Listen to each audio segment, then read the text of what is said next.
gente vai falar sobre um assunto que é muito recorrente, acho que é uma frase que todo mundo já ouviu, tanto homem quanto mulher, é com relação aos filhos, né? A vida dos filhos.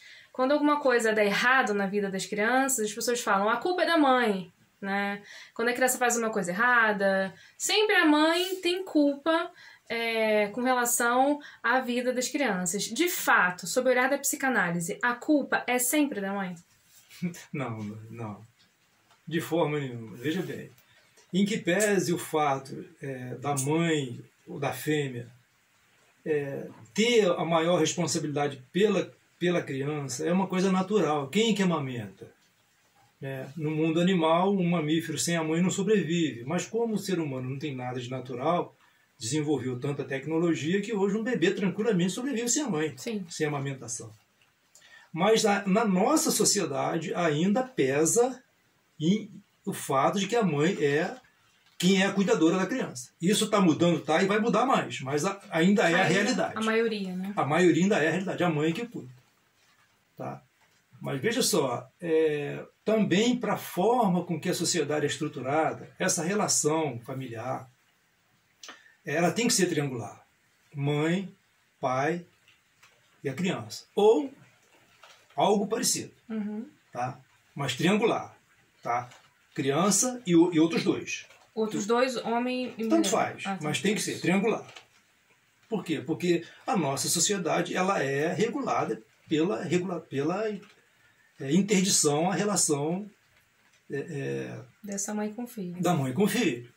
Incestuosa. Uhum. Que é a relação, que é a interdição da relação edipiana. Vamos falar primeiro do menino. O menino nasce, a mãe amamenta, o menino desenvolve uma relação amorosa com essa mãe, poderosa, forte, se apaixona por essa mãe, tem uma ligação libidinal com essa mãe, tá? E aparece o terceiro, que é o pai, que vai fazer essa interdição. O pai vai chegar e tomar essa mãe. Fala, não, essa mãe não é a sua mulher. Uhum. Então, numa saída da resolução edipiana razoável, a criança perde esse embate. Nós já falamos N vezes sobre isso, né? Ou seja, a criança perde essa mãe. O pai leva essa mãe. E a mãe aceita também, né? A mãe tem que aceitar. A mãe ela tem que não fazer da criança o objeto. O objeto é o marido. Sim. Ela passa essa mensagem para a criança. A criança fica meio órfã. Perdi o meu amor. Sim. E agora? O que eu faço? Ela se questiona. Pô, peraí. Lógico, não racionalmente, igual eu estou falando, mas para poder simbolizar. Não, eu perdi. Para quem que eu perdi? Né? Por que eu perdi? Aí nós vamos inserir um novo elemento nas nossas falas, que é a identificação. O que é a identificação? Identificação. É o que eu vou falar agora. Sim. Quando a criança perde essa mãe para esse pai, ela fica órfã, ela fica perdida, ela se questiona, por que eu perdi? Para quem que eu perdi? Aí entra o que nós falamos. Eu perdi para quem tem o falo. Lembra do falo? A força, o poder. Sim. Quem que tem essa força? Quem que tem esse poder? O pai. É o pai. Então ele se volta para o pai. O menino se volta para o pai. Por quê? Porque ele ganhou, ele é o vencedor, ele tem o falo, então eu quero ser igual a ele. Porque ele, entre aspas, tomou essa mulher que eu amo, então eu quero me espelhar nele. Eu quero ser igual a ele. Porque eu sendo igual a ele, eu vou conseguir ter a minha mulher de volta ou ter uma outra mulher. Sim. Aí ele supera aquela mulher e mais tarde ele vai buscar outras mulheres. Então essa é a saída edipiana mais razoável. Aí entra a identificação do menino com o pai. Com o pai. No caso da menina, acontece mais ou menos semelhante. A menina também entra nessa relação incestuosa com a mãe.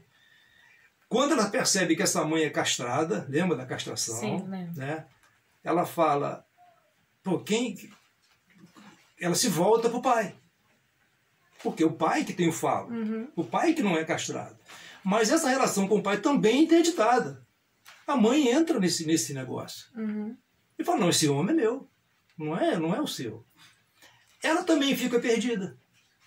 E agora? O que eu vou fazer? Eu não tenho mais... Por que eu perdi? Para quem que eu perdi? Eu perdi para ela. Uhum. Então ela é capaz de conseguir. Ela é capaz de ter o que eu quero. Aí ela se identifica com a mãe. Ela se torna mulher. Ela vai buscar o quê? Quem tem o falo. Entendi. Agora, numa relação em que isso não ocorre, ou que a mãe não deixa a interdição ocorrer, ou a criança, ou um pai ausente, quer dizer, isso não, a culpa não é da mãe, simplesmente dessas relações que não funcionaram, não foram razoáveis, como você diz. Não, isso aí tem que ser... A gente sempre fala sobre isso, a receita, se não tem receita, mas a melhor forma de você criar uma criança emocionalmente estável é uma relação saudável entre o marido e a mulher. Ou seja, a mãe... o que acontece quando o pai é omisso? O que acontece quando o pai não faz a interdição? Quando o pai some? A criança não tem uma identificação. Então ela tem dois caminhos. Ou a perversão ou a histeria. Que nós já falamos sobre isso. Sim. A perversão é o quê? Não, eu ganhei o Édipo, essa mulher é minha, eu posso tudo. E ele não respeita nada nem ninguém. Não respeita nada nem ninguém. Uma criança sem limites. Acabou, vai ser o perverso. E a histeria? Ele fala, ele não se identifica com quem tem o falo. Então essa mãe não é uma mãe satisfeita. Normalmente é uma mãe histérica também. Ele pega e fala, a criança, em vez de querer ter o falo, ela passa a querer ser o falo. Esse é o histérico. Sim. O histérico quer ser o falo. Por isso que vê aquela pessoa espetaculosa, aquela pessoa insatisfeita, que vive buscando e quer ser melhor que todo mundo, e que tem ataques. Entendi. E quando a mãe é omissa, e por isso também que o histérico, ele fica em dúvida se ele é homem ou se ele é mulher. Ele duvida da sua sexualidade porque ele não teve a identificação. No caso da mulher, a mesma coisa. Se a mãe é omissa, se a mãe é ausente, ela não tem com quem se identificar. Ela se identifica com o falo. Por quê? Porque aquela mãe insatisfeita, porque a mãe histérica ela é insatisfeita, entendeu? Se ela não permite que seja feita essa interdição, a criança se identifica com essa insatisfação da mulher e ela vai querer suprir, ela vai querer ser o falo. É isso que a mulher histérica quer. Ela não quer ter. A mulher normal ela quer ter o falo através do homem. Sim. Não, eu quero alguém que tenha. Eu não tenho, eu quero alguém. A histérica não. A histérica ela quer ser o falo. Entendi. Então esse desfecho ele é razoável à medida que você tem um casal que tem uma vida amorosa no mínimo razoável, que essa criança não seja tomada como objeto. Porque a partir do momento que um dos dois toma essa criança como objeto, ela não deixa essa interdição, esse desfecho do Édipo acontecer. E quando o desfecho do Édipo não acontece, vem a patologia. Então, tirando toda a culpa das mães... e deixando mesmo a cargo dessa resolução do que vai ocorrer de acordo com a relação à mulher que no caso não tem o marido, né, que é a mãe solo. A criança pode fazer essa identificação com o avô, com o tio, com um padrinho, né? Não impede que ocorra, que seja razoável essa resolução, independente da mulher ser solo ou o pai também ser solo. Não, porque existem irmãos mais velhos, existem tios, existem avós, como você falou. Então a criança busca um modelo de identificação. Agora, sempre falando, ser humano não tem receita, não tem nada pronto. Você pode fazer tudo certo, dá errado, pode fazer tudo certo, tudo certo e dá errado. Então essas mudanças que estão acontecendo hoje na nossa sociedade, que vai ser o motivo de um vídeo nosso, aquela família estruturada que tinha 50, 100 anos atrás, onde os papéis eram muito definidos, ou seja, o pai é que ele é o provedor, ele é o que tem o falo, ele que trabalha, ele que sustenta, ele que manda, e a mãe? A mãe não, a mãe é para criar filho, tomar conta da casa, submissa. Então os papéis eram definidos. Hoje, essa definição está acabando. Nem sempre o pai é o provedor, nem sempre o pai tem o falo. Nem sempre tem duas pessoas de sexo diferentes, está cada vez mais normal 2 homens cuidar de uma criança, 2 mulheres. Agora já está se falando em poligamia, casal com mais de uma pessoa. Então isso aí são coisas que, para mim, para o meu ver, está mexendo com essa forma com que a sociedade é estruturada. Essas relações edipianas não estão sendo feitas mais com tanta clareza. O que antigamente poderia ser identificado facilmente, no caso da resolução edipiana, hoje, por conta dessas modificações, a gente já não consegue enxergar muito. E qual vai ser o reflexo disso lá na frente? Dani, esse movimento da sociedade, da cultura, isso é um movimento que ele é feito a longo prazo, né? Isso não é feito assim de um ano para o outro. Isso leva décadas, séculos às vezes. Então está tudo muito incipiente, está tudo muito novo acontecendo. Ainda não se dá para se fazer uma estatística. Como que vai ser essa criança que é cuidada por 2 pais? Ou por 2 mães, por 2 mulheres? Uma vez que hoje, nem sempre num casal homossexual tem aquele homem que quer ser mulher. Não, são 2 homens que gostam de homens. São 2 mulheres que gostam de mulheres. Então, isso aí só vai ser sentido daqui, sei lá, daqui a 10, 15 anos. Porque está tudo muito incipiente. Para se dizer vai ser isso. E ninguém na humanidade pode falar vai ser aquilo. O que nós podemos constatar é que realmente está havendo uma mudança da forma com que as famílias estão se estruturando. E isso vai ter reflexo nos indivíduos adultos. Agora, voltando com relação à mãe, né, que a culpa é da mãe. Então, essa mãe que hoje já não é mais a mãe que fica em casa, né, grande parte, cuidando das crianças, né, ali, a mãe com os filhinhos em volta, que fez esse movimento de sair para trabalhar, essa mãe não pesa sobre ela essa responsabilidade da resolução edipiana ou não?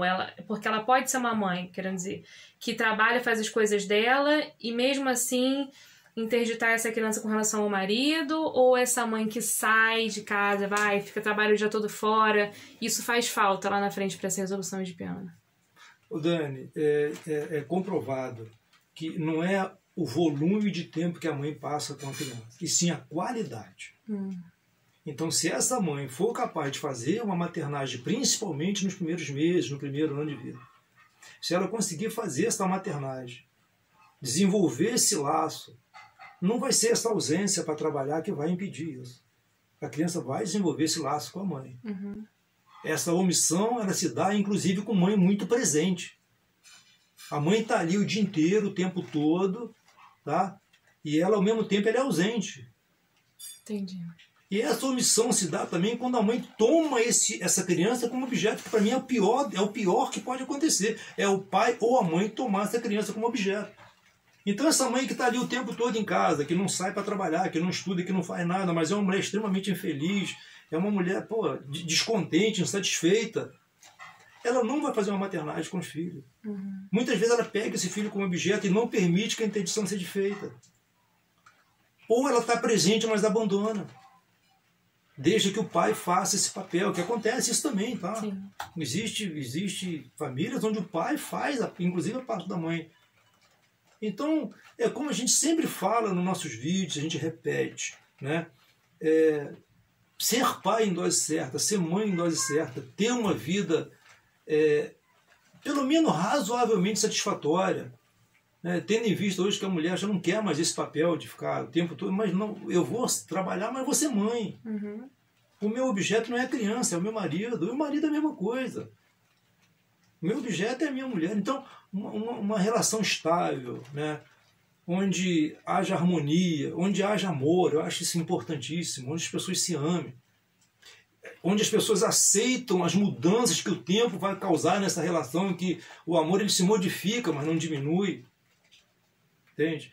Então, esse casal que é capaz de manter essa relação satisfatória, onde a mulher tem espaço para além da maternidade, cuidar da sua vida profissional, porque é uma realidade, dá para se ter resultado satisfatório. Então a culpa nem sempre é da mãe. Eu acho que criar um filho, como nós já falamos, é você ser um facilitador para que essa criança passe de fase como num videogame, né?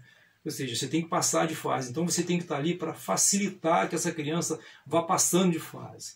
A fase da fase oral, a amamentação, o desenvolvimento da libido, o período de latência e finalmente a fase adulta. Se você conseguir ser uma mãe que seja essa facilitadora, você vai ter sucesso.